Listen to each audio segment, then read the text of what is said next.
चलिए फटाफट artificial intelligence से रिलेटेड जो भी इंपॉर्टेंट फैक्ट है वो अपन कवर कर लेते हैं। ठीक है, इंपॉर्टेंट सारे फैक्ट जहाँ तक मेरे को लगे जो बुक में थे वो मैंने इसमें इंक्लूड कर दिए हैं।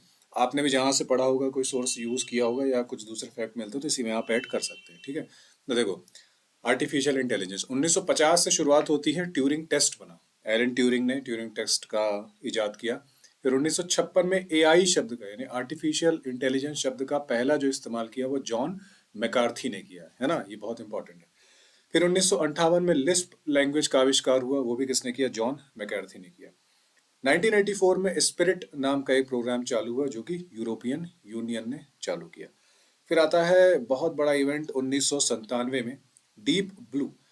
डीप ब्लू एक प्रोग्राम था, आगे बताएंगे, जो कि आईबीएम का था। इसने तब के जो वर्ल्ड चैंपियन थे शतरंज के, गैरी कास्परोव, उनको हराया था। फिर 1998 में किस्मेट नाम का एक रोबोट जो एमआईटी में बनाया था। ठीक है, सिंथिया ने बनाया था। एमआईटी एमआईटी एक इंस्टीट्यूट है, वहां पे बनाया था। फिर 2011 में blue river technology. Blue river technology किससे रिलेटेड है? खेती में आर्टिफिशियल इंटेलिजेंस का यूज करने से रिलेटेड है ब्लू रिवर टेक्नोलॉजी। 2017 में भारत सरकार ने एआई टास्क फोर्स यानी कि आर्टिफिशियल इंटेलिजेंस टास्क फोर्स का गठन किया। 2019 में एनएआईपी शुरू हुआ। एनएआईपी मतलब नेशन वाइड एआई प्रोग्राम, किसके लिए? पशुपालन और जेनेटिक्स में सुधार के लिए।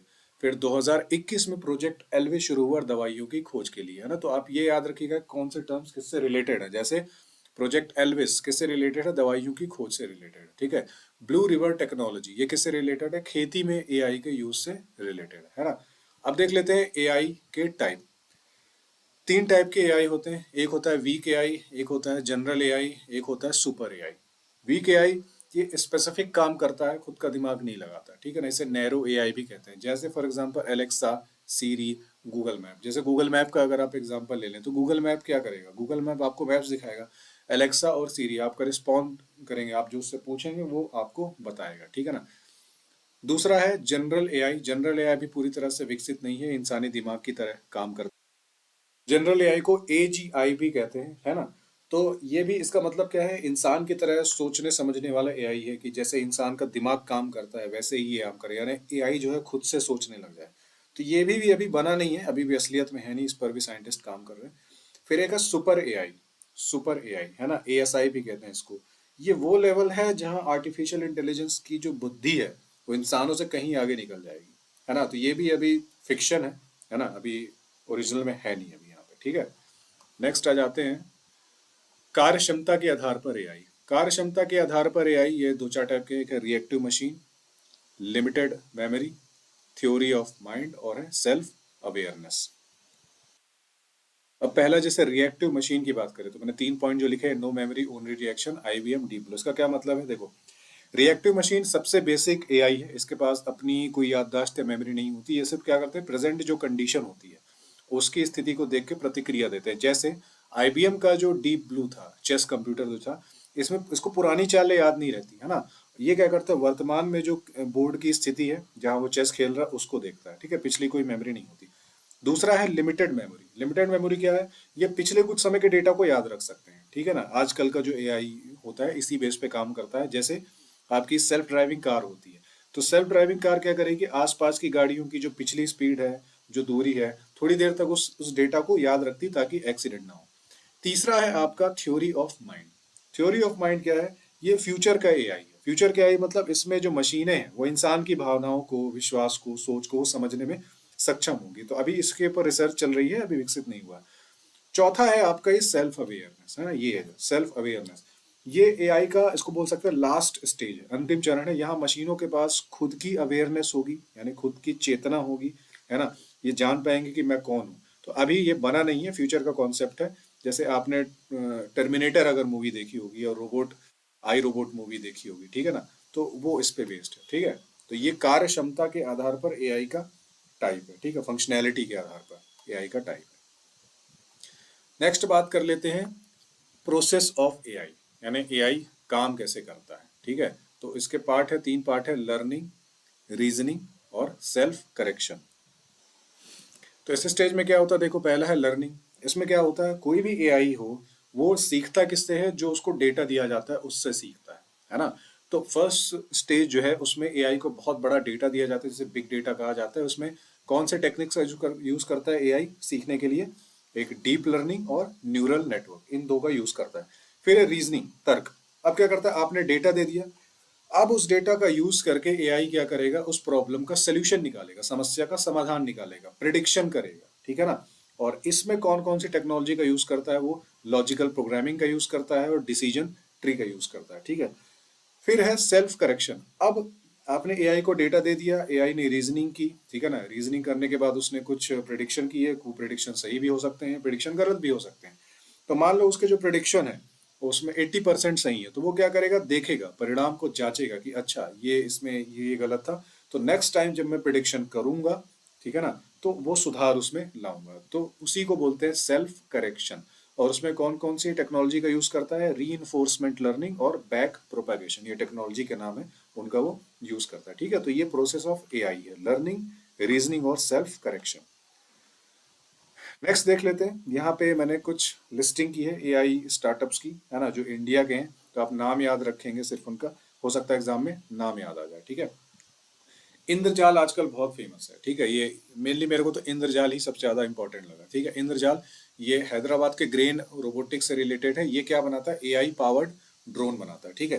फिर आपका ये एक्टिव एआई है, फिनटेक है, बैंकों के लिए चैटबॉट बनाता है। इंड्रा सिस्टम्स है, हेल्थ केयर से रिलेटेड है। फिर है आपका एक्टिवेटिक डेटा लैब, ये बीमा कंपनियों के लिए एआई प्लेटफॉर्म बनाता है। फिर आर्या एआई, आर्या एआई क्या करता है? वित्तीय संस्थानों के लिए ऑटोनोमस एआई प्लेटफॉर्म है ये।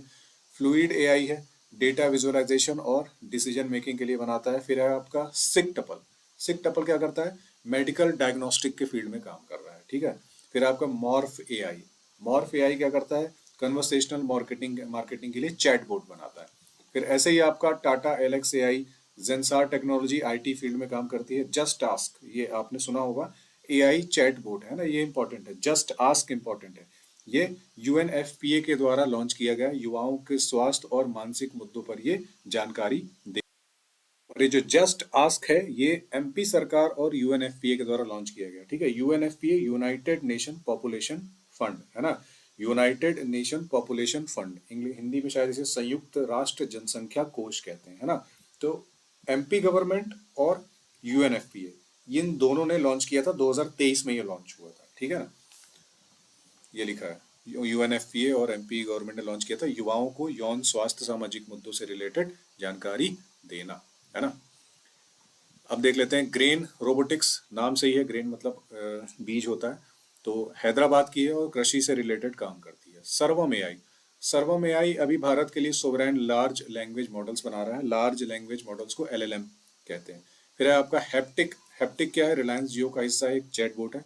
फिर है क्योर डॉट एआई, ये एक्सरे सीटी स्कैन्स को सेकंड्स में स्कैन करके बीमारी की पहचान से रिलेटेड है ना। अब आपके जो प्रमुख चैट बोट्स हैं आजकल जो बहुत यूज हो रहे हैं, मेरा सजेशन ये है कि वर्तमान में जितने सारे चैट बोट्स यूज हो रहे हैं, एआई यूज हो रहा है, मैंने तो कोशिश करी है जितने ज्यादा इंक्लूड कर सकूं, है ना। आप भी अगर आपको अलग अलग कहीं और मिलते हैं जो कि प्रेजेंट में चल रहे हैं, जो करंट में चल रहे हैं, उनको आप इंक्लूड जरूर इसमें कर लीजिएगा। तो स्टार्ट करते हैं चैट जीपीटी पहला, ठीक है। जीपीटी का फुल फॉर्म यहाँ लिख नहीं पाया हूं मैं, आगे लिखा है जीपीटी का फुल फॉर्म। जीपीटी का फुल फॉर्म होता है generative pre trained transformer. Generative, यहाँ पे आएगा जनरेटिव प्री ट्रेन्ड ट्रांसफॉर्मर, आगे लिखा हुआ है ना। तो चैट जीपीटी 2022 में बना था और पेरेंट कंपनी इसकी कौन सी है? ओपन एआई, है ना। नेक्स्ट है जेमिनी, जेमिनी 2023 में बना और गूगल का है जेमिनी, और उसका पुराना नाम क्या है? Board, BARD। जस्ट आस्क मैं भी बता चुका हूँ, एक जुगलबंदी है, 2023 में बना, है ना। माइक्रोसॉफ्ट और एआई फॉर भारत ने मिलकर बनाया था। तो व्हाट्सएप पे कई भारतीय भाषाओं में सरकारी योजनाओं की जानकारी देता है, ठीक है, जुगल। अगला है आपका डीप सीक, बहुत फेमस हुआ था बीच में, चाइनीज है ये, है ना। डीप सीक एआई इसकी पेरेंट कंपनी है। क्लाउडे आजकल बहुत चल रहा है, मैं भी अपनी कंपनी में यूज करता हूँ क्लाउडे, 2023 में आया था और इसकी पेरेंट कंपनी कौन सी है? एंथ्रोपिक, है ना। फिर है आपका को पायलट, को पायलट किसका है? माइक्रोसॉफ्ट का है, ठीक है। को पायलट चैटबॉट माइक्रोसॉफ्ट का है, 2023 में आया था। फिर है लामा, लामा किसका है? ये मेटा का है, यानी मेटा मतलब फेसबुक, है ना। तो आप व्हाट्सएप, फेसबुक, इंस्टाग्राम के अंदर जो आप ये चैटबॉट जो भी आप देखते हैं ना, वो लामा मॉडल पे बेस्ड है। नेक्स्ट है आपका ग्रॉक, सुना ही होगा, एलॉन मस्क ने इसको जारी किया था, ट्विटर पे बहुत चलता है, ट्विटर जिसे एक्स अब कहा जाता है, 2023 में आया था ग्रॉक। एक है परप्लेक्सिटी, परप्लेक्सिटी 2022 में आया था और इसकी पेरेंट कंपनी है परप्लेक्सिटी एआई। फिर है आपका ये हनुमान, हनुमान 2024 में आया था, इंडिया का है, भारत जीपीटी ने बनाया था, आईआईटी बॉम्बे, है ना, तो नाम याद रखेंगे हनुमान। नेक्स्ट है कृत्रिम, कृत्रिम किसका है, ओला कंपनी है ना, जो आपकी ये इलेक्ट्रिकल बाइक वगैरह बनाती है, और ओला के मालिक जो है भावेश आपके अग्रवाल, तो 2024 में लॉन्च किया था कृत्रिम, है ना, ओला का एआई है। फिर दो ये आपके टर्म है, एक है एलिजा और एक है एलिस, तो ये शुरुआती चैटबॉट में से एक माने जाते हैं, है ना। एलिजा जिसे जोसेफ विजन बॉम ने बनाया था, और एलिस 1995 में, तो ये नेचुरल लैंग्वेज प्रोसेसिंग पर आधारित एक शुरुआती चैटबॉट था। तो नाम आप सिर्फ यहाँ पे याद रखो, क्या नाम याद रखो, एलिजा 1966 में किसने बनाया था, जोसेफ विजन बॉम ने, और एलिस 1995 में, ये नेचुरल लैंग्वेज प्रोसेसिंग पर बेस्ड शुरुआती चैटबॉट्स में से एक था। अब आर्टिफिशियल इंटेलिजेंस और रोबोटिक्स काफी मिले जुले रहते हैं, तो इसी से रिलेटेड यहाँ पे मैंने एक लिस्ट बना दी, जो कि रोबोटिक्स में भी ये चीजें आएंगी, है ना। पहला है लक्ष्मी चैटबॉट। लक्ष्मी चैटबॉट 2016 में आया था, सिटी यूनियन बैंक ने बनाया था, और भारत का पहला फर्स्ट बैंकिंग रोबोट था, है ना। कहाँ पे था, तमिलनाडु के सिटी यूनियन बैंक में था लक्ष्मी चैटबॉट, है ना। फिर है मित्रा, मित्रा 2017 में इन्वेंटो रोबोटिक्स ने इसे बनाया था, और जब ट्रम्प भारत आया था तो उसका स्वागत इसने किया था।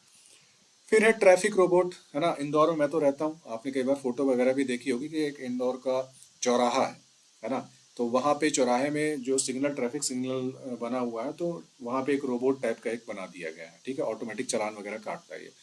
फिर आस्क दिशा, आपने जब भी आईआरसीटीसी पे आपने अगर टिकट बुक कराई होगी, तो राइट हैंड साइड पे नीचे एक औरत बन के आती है साड़ी पहन के, है ना, आस्क दिशा, तो ये पूछताछ के लिए होती है, क्या वो एक चैटबॉट टाइप का है ना। तो 2018 में इसको लॉन्च किया गया था, और दिशा का फुल फॉर्म क्या है, digital interaction to seek help any time, है ना। फिर ये दो मेन रोबोट है, एक है कैंपा और एक है राडा, है ना। कैंपा रोबोट ये बेंगलुरु एयरपोर्ट पे इसको इंस्टॉल किया गया था 2018 में, छोटी मोटी जानकारी ये देता था। और एक राडा नाम का एक रोबोट था 2018 में, इसको विस्तारा एयरलाइंस ने बनाया था, और दिल्ली एयरपोर्ट पे इसको रखा गया था, ये भी जानकारी दिया करता था यात्रियों को, ठीक है। तो कैंपा बेंगलुरु एयरपोर्ट पे, और राडा जो है वो विस्तारा एयरलाइंस दिल्ली एयरपोर्ट पे इसको रखा गया था, ठीक है। नेक्स्ट देख लेते हैं, CAIR, है ना, ये बहुत इंपॉर्टेंट है, बहुत ज़्यादा इंपॉर्टेंट है, नाम याद रखेंगे। DRDO ने इसको बनाया था, हेडक्वार्टर इसका बेंगलोर में है, और इसका फुल फॉर्म क्या है, centre for artificial intelligence and robotics. Centre for artificial intelligence and robotics कब बनाया था, 1986 में। किसने बनाया था, DRDO ने। इसका हेडक्वार्टर कहाँ पे है, आपका बेंगलोर में, ठीक है। उसके बाद ये एक लिस्टिंग है, इसको देख लेना, है ना। शक्ति 2018 में आईआईटी मद्रास ने बनाया था, भारत का पहला स्वदेशी प्रोसेसर। व्योम मित्र बहुत चला था, इसरो ने बनाया था, व्योम मित्र एक रोबोट है गगनयान के लिए। फिर कैप्टन अर्जुन, मेनली ये रोबोटिक्स वाले हैं जो मैंने यहाँ पे इंक्लूड कर दिए हैं। 2020 ने आरपीएफ में बनाया था कैप्टन अर्जुन, है ना, captain Arjun, always responsive and just under next, ये अर्जुन का फुल फॉर्म है। फिर आत्मन एआई, आत्मन एआई डीआरडीओ और CAIR दोनों ने मिलकर बनाया था, ये चेस्ट एक्सरे को, मतलब जैसे आपने कोई एक्सरे निकाल लिया ना, तो उसको एनालाइज कर सकता था। फिर है इंद्रजाल, इंद्रजाल जैसा पहले मैंने और बनाया था ना, इंद्रजाल बता चुका हूँ, ग्रीन रोबोटिक्स ने बनाया था, ये दुनिया का पहला ऑटोनोमस एंटी ड्रोन सिस्टम है। तो अभी आप देख ही रहे होंगे, ईरान का जो वॉर चल रहा है उसमें ईरान अपने एक दो ड्रोन यूज कर रहा है, शाहिद ड्रोन यूज कर रहा है ना, तो नाम याद रखना, शाहिद ड्रोन, है ना, ईरान ने बनाया है, और बहुत सफल है, बहुत सस्ते में ड्रोन बन जाते हैं ये शाहिद ड्रोन। भाषिनी 2022 में भारत सरकार के द्वारा बनाया गया था, ये 22 भारतीय भाषाओं में रियल टाइम अनुवाद कर सकता है। फिर आपका टेलीमानस, टेलीमानस 2022 में स्वास्थ्य मंत्रालय ने जारी किया था, ये 24/7 मानसिक सहायता के लिए एक हेल्पलाइन है। फिर है आपका ये अनुवादिनी, अनुवादिनी 2022 में AICTE ने लॉन्च किया था, ये टेक्निकल बुक्स का ट्रांसलेशन करता है भारतीय भाषाओं में।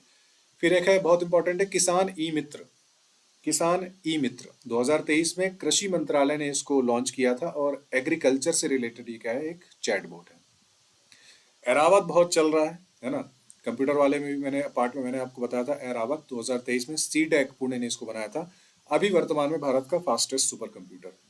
फिर है India AI mission, India AI mission 2024 का है, और 10,372 करोड़ का इसको बजट दिया गया है, ठीक है, इंडिया एआई मिशन को। फिर है AI सिटी लखनऊ, ये लखनऊ को एक विकसित किया जा रहा है, भारत की पहली समर्पित एआई सिटी के रूप में, मतलब चल ही रहा है, अभी बना नहीं है, चल रहा है ना। अब ये बहुत इंपॉर्टेंट है, एआई असिस्टेंट्स, है ना, इनसे रिलेटेड क्वेश्चन आ सकता है, आया भी है ना। तो आप नाम याद रखेंगे कौन किस कंपनी से रिलेटेड है।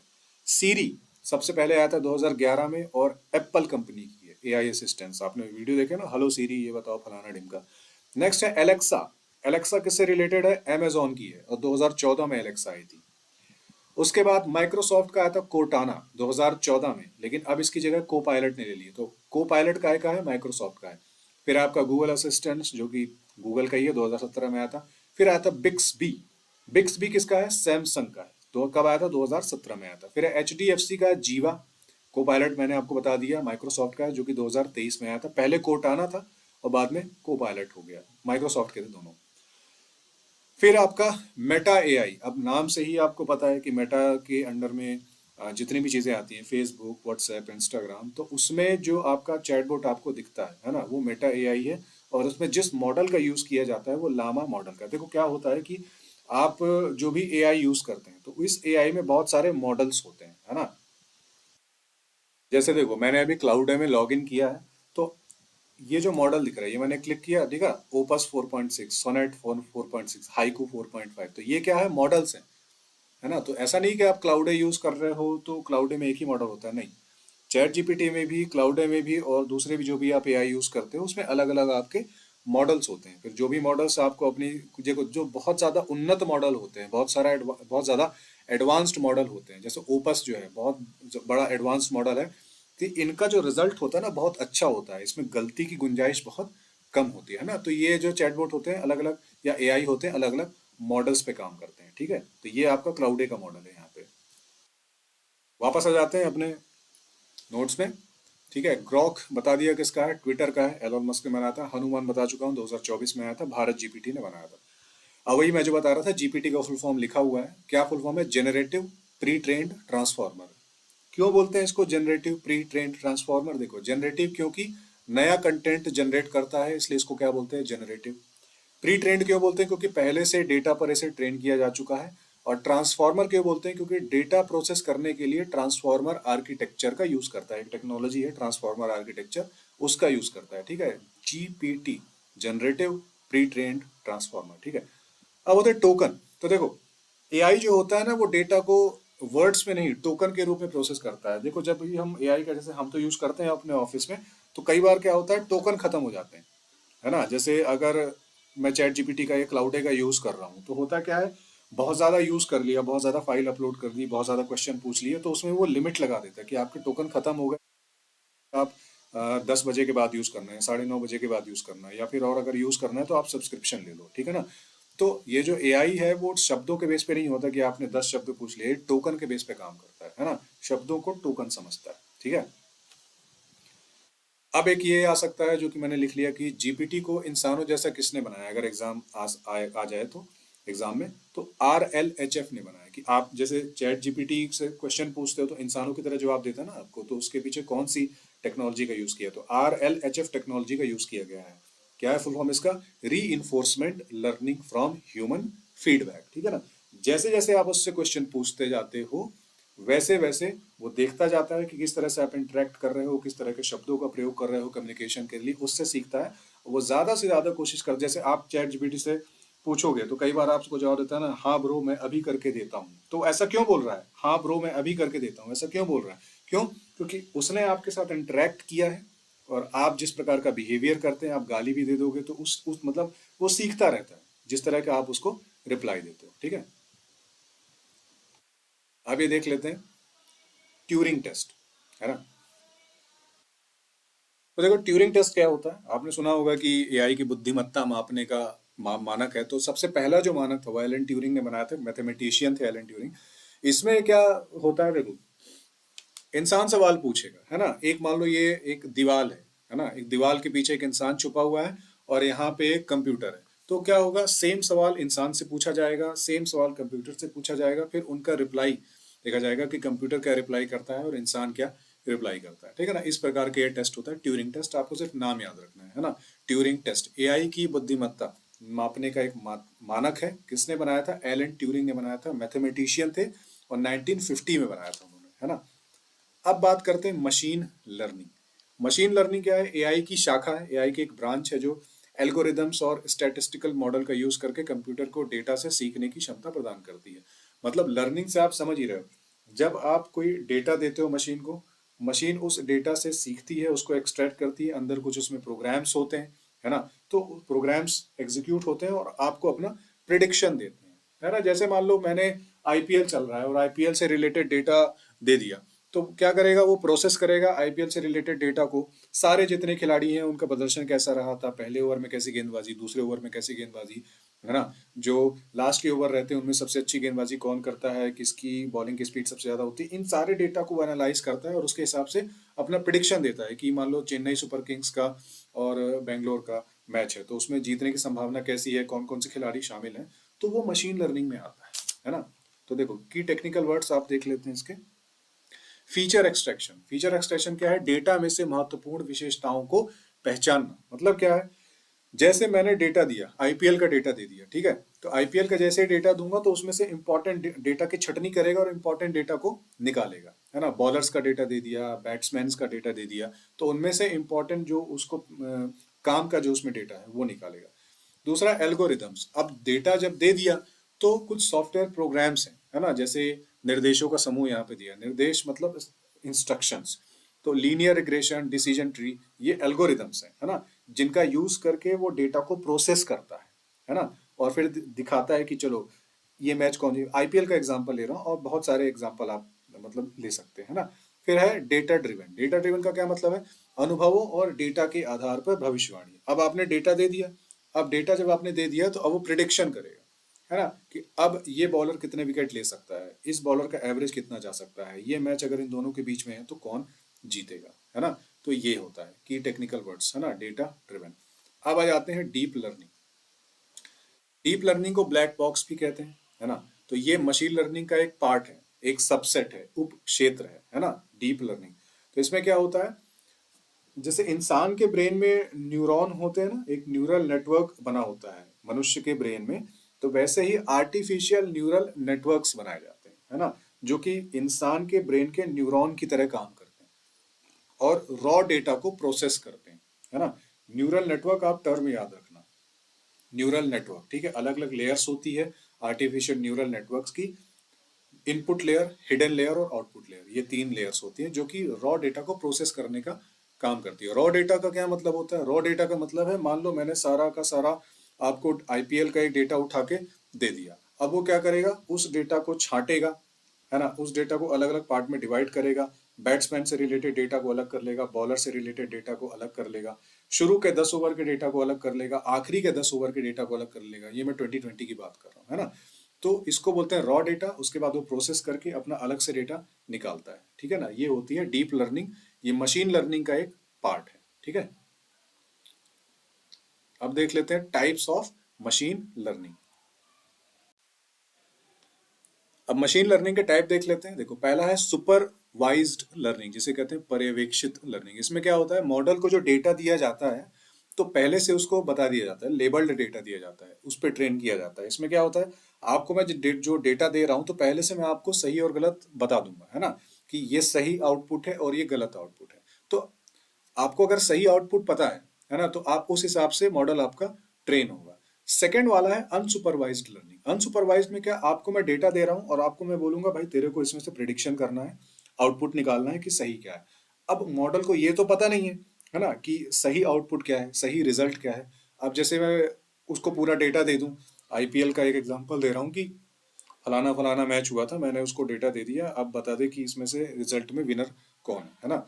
अब मैंने उसको सही रिजल्ट नहीं बताया, है ना, मैंने सिर्फ उसको इतना बताया है कि ये तेरा डेटा है, अब तू बता। अब वो अपना प्रिडिक्शन करेगा कि सही रिजल्ट क्या है। फिर तीसरा जो है वो है री इन्फोर्समेंट लर्निंग। री इन्फोर्समेंट लर्निंग में क्या होता है?